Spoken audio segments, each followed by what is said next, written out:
Olá, boa noite.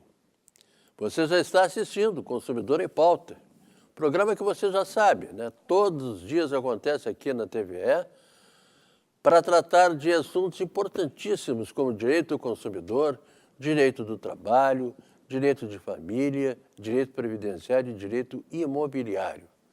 São os assuntos que nós tratamos aqui no programa e é por isso que esse é um programa de utilidade pública. E é de utilidade pública porque você pode perguntar, pode tirar todas as dúvidas que quiser e que tiver sobre qualquer um desses assuntos. Por exemplo, hoje é quinta-feira, nós vamos tratar de direitos de família e se você tem alguma dúvida a respeito de direitos de família, escreva para cá. O nosso e-mail é consumidorempauta@tve.com.br. Você pode escrever, perguntar, que a gente sempre tem alguém aqui do programa, um advogado, um promotor, um professor, um juiz, um desembargador, uma advogada, para responder, professora também universitária, sempre para responder sobre qualquer um desses assuntos que nós mencionamos aqui no começo desse programa, tá bem? Então, o importante para a gente é que vocês perguntem. Perguntem porque nós vamos responder, se não hoje, no próximo programa, com certeza absoluta. Importante que vocês escrevam e muito importante que vocês fiquem aí nos assistindo, que isso faz um bem danado para a gente. Tá bom? Então está. Hoje eu já avisei, nós vamos falar de direito de família. Eu tenho o prazer de receber aqui a doutora Cristiana Ferreira. Boa noite, doutora Cristiana, tudo bem? Boa noite, Machado, tudo bem? Tudo bem. Tá bonita a doutora Cristiana de preto. A doutora Cristiana tá bonita, mas de preto ela realçou aqui por causa da cor do cabelo, muito obrigada. Cor da pele, Semana tá fria, né? Acho que combina com preto. Fria. A gente acaba não tendo vontade de usar cores, né? No inverno a gente acaba puxando mais pro preto, principalmente as mulheres. E os homens pro cinza. É verdade, cores mais... cores mais quentes. Tá bem, então. Doutora Cristiana, vamos lá, vamos às perguntas, que a primeira veio da cidade de Canguçu. É da dona Marília, que mora lá em Canguçu. Meu atual marido está em processo de divórcio com a ex-mulher. Em agosto, completou um ano que ele deu entrada com o processo na Defensoria Pública. Em maio de 2017, teve a audiência de conciliação, mas a ex-mulher não compareceu. Estamos aguardando e até agora nada. Na promotoria só dizem que outra audiência será marcada, mas sem previsão. Eles têm 2 filhos menores, de 13 e 14 anos. E de bens só tem um carro. Alguém pode me dizer quais serão os próximos passos? Será que ainda se arrastará por muito tempo? Vai demorar muito, doutora Cristiane? Olha, Machado, Marília, essa é uma das principais perguntas, né, que o advogado escuta. É muito recorrente, querer saber quanto tempo vai durar o processo, quais são as próximas etapas, ou por que está demorando tanto. E é uma pergunta que causa bastante angústia, porque o advogado, né, o defensor público, fica muito nas mãos, né, muito à mercê também do trabalho cartorário, do trabalho do judiciário, que, como a gente sabe, enfrenta uma morosidade. Mesmo que as ações de família tramitem mais rápido que as ações cíveis, por exemplo, de indenização, ação de cobrança, ações ordinárias de natureza civil, mesmo assim existe uma morosidade, né, que é inerente ao poder judiciário, que tem as suas limitações e as crises aí que nós enfrentamos, né, que é algo já muito natural. Essa questão a pergunta que ela faz é bem objetiva, com relação aos próximos passos, tá? Primeiramente, a partir da audiência de conciliação, abre o prazo, então, para contestação. Ele passa a fluir a partir da audiência de conciliação. Claro, se houver conciliação, não vai haver contestação, né? O processo termina ali. E não havendo conciliação, então, o processo continua tramitando normalmente. Não tendo comparecido ela na audiência, daí teria que saber a razão, né? Se foi por conta do endereço equivocado, ela não estava e não conseguiu ser citada, ou se ela foi citada e não compareceu, daí ela seria rével e teria que apresentar contestação, né? Não teria comparecido à audiência, desculpa, agora passaria a transcorrer o prazo sob pena de revelia. Não que ela tenha sido rével por não comparecer à audiência, não é isso, por não contestar. Então, teríamos que ver por que ela não compareceu na audiência, se ela foi citada ou não, tá? Da causa, as consequências decorrem de forma distinta.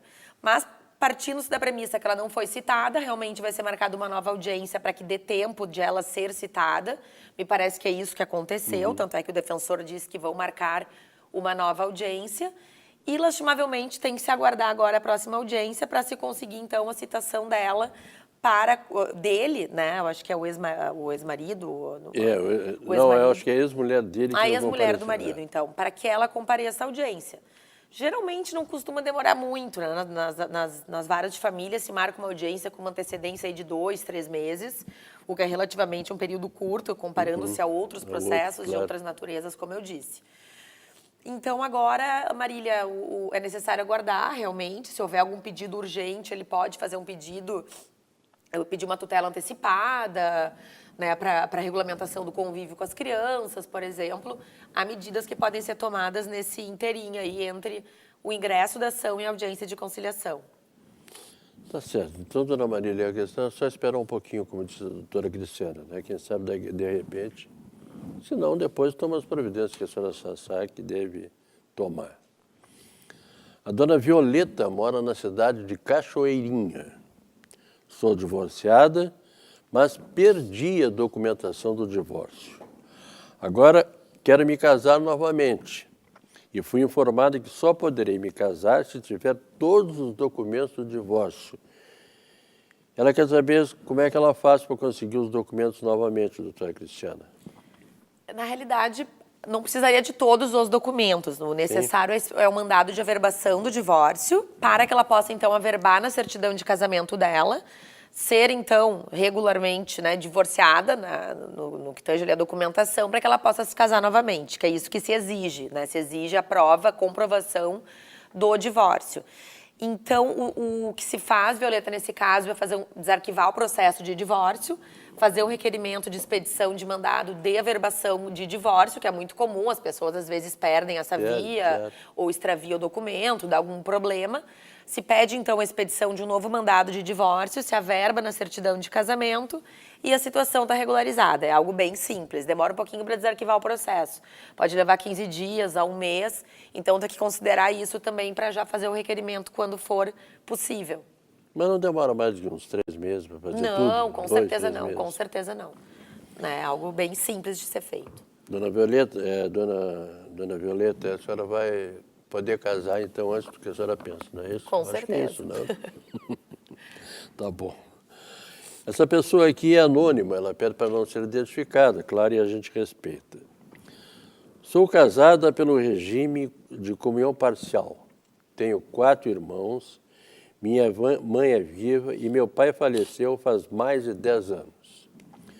No inventário ficamos todos como proprietários de uma fazenda em condomínio, sem dividir nada. Na verdade, vivemos todos com a renda da produção de gado e leite. Agora meu marido resolveu que temos que vender nossa parte na fazenda e já deu procuração para um advogado que está me pressionando, afirmando que vamos perder tudo caso eu decida não assinar. Ele afirma que meu marido tem dívidas antigas de uma falência ocorrida antes do nosso casamento. E essa pessoa quer saber, doutora Cristiana, o que ela pode fazer no caso? Olha, considerando o regime da comunhão parcial de bens, que é o que Violeta, né, refere que é o regime deles, não há comunicabilidade da herança. Então, esse patrimônio que ela recebeu a título de herança, que foi transmitido a ela do pai, ou o pai que faleceu, não há comunicação desse patrimônio com o marido. Ou seja, ele não é coproprietário, cotitular, ele não possui meação sobre a fração dela, sobre esse patrimônio. Tá? De fato, para que haja venda, ele tem que anuir, que é a outorga marital. Isso independe de ele ter direito patrimonial sobre esse bem ou não. Agora, como eu referi, ele não tem direito patrimonial sobre isso. Se ela não quiser entrar com a medida de extinção de condomínio, nada obriga isso, né? E ele não teria essa prerrogativa por não ser proprietário dessa fração. Então, como é que se faria? Primeiro, essa questão de perder tudo, isso, a meu ver, não procederia. Teria que se entender um pouco melhor o contexto, porque, como eu já disse, né, e repisei, ele não tem direito sobre a herança dela. No regime da comunhão parcial, o marido, a mulher, o companheiro, a companheira não tem direito sobre o patrimônio que a pessoa herda. Agora, o que seria necessário para que se venda essa fração? Entrar com uma ação de extinção de condomínio. Claro, se os irmãos, se os herdeiros não conseguirem entre si solucionar essa questão, ou ela vender para algum dos irmãos, para algum dos coproprietários, né, que são os outros herdeiros, e eles não concordarem com a venda para um terceiro, porque é um bem, né, imóvel, geralmente a pessoa não tem interesse em comprar quando há outros proprietários, é necessário entrar com uma ação de extinção de condomínio para que esse imóvel seja então colocado à venda, ou que vá a leilão, se não se chegar num acordo, para que cada um então tenha direito à sua parte, possa então gozar do fruto da venda desse imóvel. Mas para que isso aconteça, ela tem que concordar com a venda. Claro, ela tem que entrar com uma ação de extinção de condomínio, ou ela negociar com os herdeiros, porque ele não tem direito patrimonial, né, direto sobre essa fração dela, por eles serem casados no regime da comunhão parcial de bens. Isso também significa que aquela dívida que ele tinha antes do casamento não tem nada a ver com a herança. Também não, absolutamente. Ela não vai perder nada pela dívida que ele teve anteriormente. Bem colocado, essa dívida ela é anterior ao casamento, então ela também não tem responsabilidade sobre essa dívida pré-existente ao casamento. Tá certo. Ela fala que ela é casada, muitas vezes as pessoas falam que são casadas, mas têm uma união estável, mas isso independe de ela ter uma união estável ou ser casada. Todas aquelas dívidas anteriores ao casamento no regime da comunhão parcial de bens não comunicam. Então, eu percebo alguns equívocos aí nessa explanação dela, nessa pergunta. Teria que se investigar um pouco melhor, porque é isso que eu trago aqui, é a regra, né? Tá certo. É a forma de divisão. Então tá, a senhora, pelo que eu ouvi da doutora Cristiana, e a senhora também ouviu, acho que é uma situação um tanto quanto tranquila, exceção do fato do percalço em si que vai acontecer entre ela e o marido, né? Se um quer vender, o outro não concorda com a venda, né? Eles têm que chegar a alguma conciliação. A lei é clara nesse sentido, né? Com certeza. A dona Cláudia mora aqui em Porto Alegre. Ela diz assim, que está se preparando para casar e tem lido muito a respeito dos direitos de cada um dos noivos em relação ao patrimônio depois do casamento. Tem alguns bens recebidos de herança e gostaria de saber se posso separar alguns desses bens para que fiquem apenas no meu nome como medida de segurança. Cláudia, primeiro eu te parabenizo, né, por estares se preparando, investigando essa questão dos regimes de bens, como funciona, quais são as consequências, porque isso é algo ainda, infelizmente, muito raro. As pessoas não se preocupam em delinear bem a questão patrimonial, em eleger o regime de bens consentâneo, né, compatível com os interesses, acabam muitas vezes tendo o regime da comunhão parcial de bens aplicado, porque silenciam, e daí no silêncio o regime que se aplica é o da comunhão parcial, quando que muitas vezes o ideal seria a separação total ou a comunhão universal, né? Isso varia muito de acordo com o interesse do casal. Ela questiona como ela poderia fazer para que alguns bens ficassem apenas no nome dela. Daí se teria que analisar se são bens pré-existentes ao casamento, nem teria que se preocupar, porque, salvo pelo regime da comunhão universal de bens, esses bens sequer comunicam, ficarão salvaguardados no nome dela. Se eles querem, se o interesse é manter alguns bens no nome dela e outros no nome dele, o ideal seria o regime da separação total, que eles podem adquirir bens cada um exclusivamente no seu nome e isso não comunica, o outro não tem direito de meação sobre esses bens. Então, teria que se analisar um pouco melhor, mas é totalmente possível isso. Ela pergunta como se faz isso. É através do pacto antinupcial, né, que é uma escritura pública, tem que ser o tabelionato de notas, requerer a lavratura dessa escritura. E é importante, se eles tiverem esse interesse em aprofundar, em fazer uma reunião, né, ou com o defensor público, ou com o advogado, para esclarecer melhor como funciona cada regime, porque muitas vezes eleger um regime A, B, C ou D não soluciona. Se teria que aprofundar um pouco mais. Ela pode, por exemplo, escolher o regime da separação total e concluir pela comunicabilidade de alguns bens. Por exemplo, embora o regime seja da separação total, nós queremos que se comunique os bens móveis ou investimentos, né, mobiliários, então eles podem trazer exceções em qualquer um dos regimes. Ou na comunhão parcial, por exemplo, que pode ser o caso dela, eles podem convencionar que se excluirá da comunicabilidade os regimes, os imóveis, os bens imóveis adquiridos. Sim. Tudo comunica, à exceção dos bens imóveis ou à exceção do bem imóvel a ser adquirido em Porto Alegre ou na cidade tal. Então, tudo isso pode ficar bem especificado nesse contrato pré-nupcial. Deixa eu lhe fazer duas perguntas aí, curiosidade minha, doutora Cristiana. Tá? O que ela recebeu de herança antes de ela casar, isso aí não tem nada a ver com o que vai acontecer depois? Não, se o regime for o da comunhão universal, comunica. Se for o da parcial, da separação total, a herança não entra. Não entra em nada. No divórcio, não. Mas daí tem outras regrinhas lá na sucessão. Daí, se, por exemplo, ela vem a falecer, ele herda, sim, sobre a herança dela. Então, se existe o divórcio, as regras da partilha são umas. E lá na abertura da sucessão, no inventário, as regras são diferentes. Porque daí os companheiros herdam sobre os bens particulares e não sobre os bens comuns.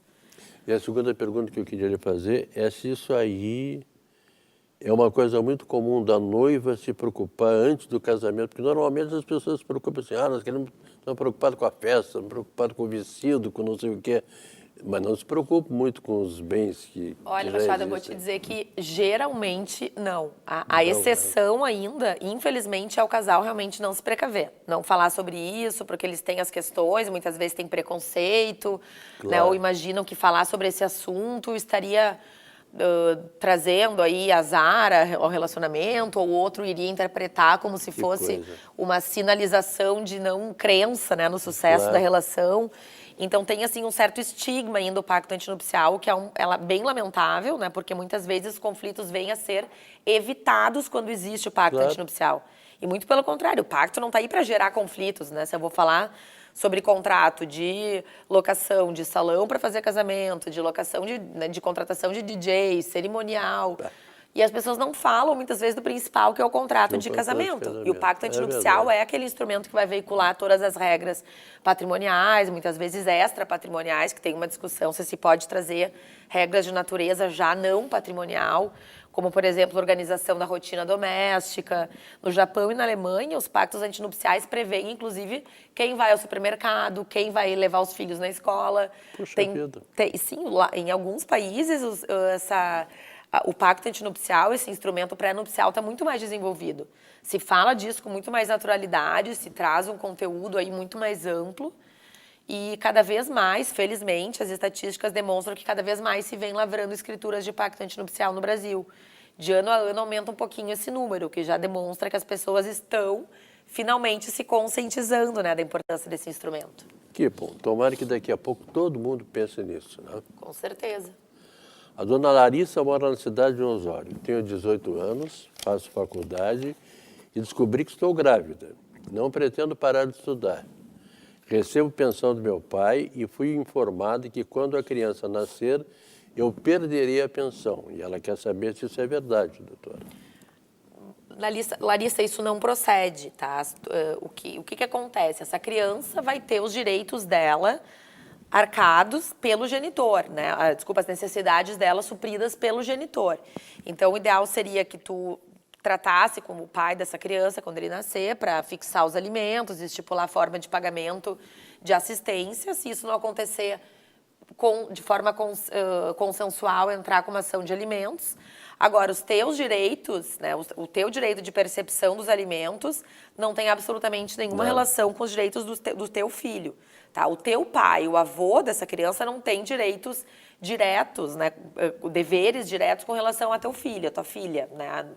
Agora, os teus direitos, a tua necessidade alimentar não vai deixar de ser suprida por tu teres um filho. Sim, se tu vieres a casar, constituir uma união estável, ou começar a trabalhar e conseguir se manter através dessa renda. Agora, o fato de tu teres tido um filho ou de estares grávida, isso não tem nenhuma interferência na situação, na tua relação com o teu pai, né? Nos alimentos que ela pede, que ela necessita, dos quais ela necessita e que o pai dela vem arcando. E essa história de que a pessoa tem direito até os 24 anos, quando está fazendo a faculdade, é certo ou é mais ou menos? Existe mais ou menos uma tendência, né, da jurisprudência de limitar aos 24 anos, mas não existe assim uma regra absoluta, isso é relativizado. As pessoas, às vezes, quando o jovem estuda medicina, por exemplo, que é uma faculdade que demanda mais preparo, porque depois vai ser feita a residência, ou ainda porque a pessoa acabou atrasando para ingressar na faculdade, por exemplo, e às vezes precisa ainda de recursos do pai ou da mãe, essa pensão não vai se extinguir automaticamente em virtude do simples advento dos 24 anos. Agora é mais ou menos uma tendência, uma idade a partir da qual se considera que o jovem, né, em que pese esteja estudando, já tem condições de trabalhar, né, e se manter, de pagar a sua própria faculdade. Então, varia ali de 24, 25 anos, é uma idade que a jurisprudência tem mais ou menos consolidado como um limite. Mas, como eu falei, isso tudo é relativizado, depende muito de cada caso. Claro. Eu tenho uma última pergunta aqui, doutora Cristiana, e vou lhe fazer, porque é uma pergunta, eu acho que até de uma situação bem atual, né? A pessoa pede para não ser identificada, mas é aqui de Porto Alegre. Diz que faz um mês que estou casado e descobri que minha mulher, durante muitos anos, foi garota de programa. Eu só fiquei sabendo agora. Quero anular o casamento e gostaria de saber o que preciso fazer. Olha, é um assunto bem...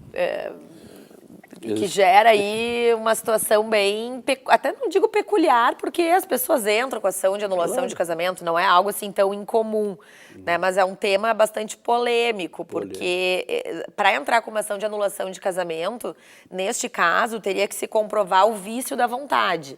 Ou seja, que ele casou sem saber de uma situação anterior, né, a dela, a vida pregressa, que tenha tornado o casamento insuportável, né? Que tenha aí uma característica que tenha gerado uma insuportabilidade de prosseguimento da vida em comum.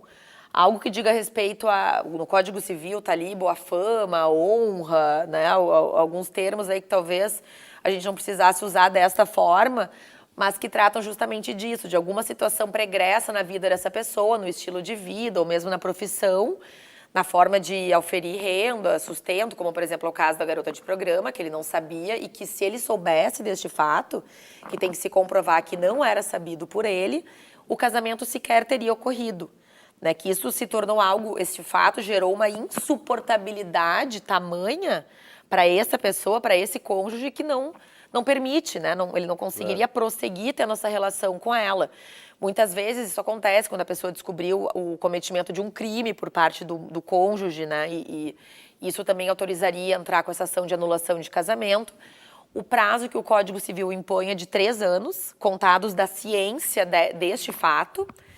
Então é um assunto bastante polêmico, assim, quando a gente fala, geralmente os casos, a maior parte das vezes em que as pessoas procuram advogado requerendo anulação, não seria bem causa de anulação, mas de simples divórcio. Olha, se não se enquadra nenhuma das hipóteses para anulação do casamento, se estaria a falar em divórcio. Qual é a diferença? Quando a gente fala em anulação, é como se o casamento não tivesse ocorrido. Não se fala em partilha de bens, em dever de assistência, né, na hipótese de, por exemplo, necessitar de recursos do outro. Mas isso também é um pouco relativizado, né? Muitas vezes houve esforço comum, houve emprego de recursos. Então, na prática, algumas vezes não existe muita diferença entre anulação e divórcio. Então, teria que se ver bem esse caso para ver se é possível se enquadrar numa das hipóteses de anulação. Pelo que ele fala, até sim.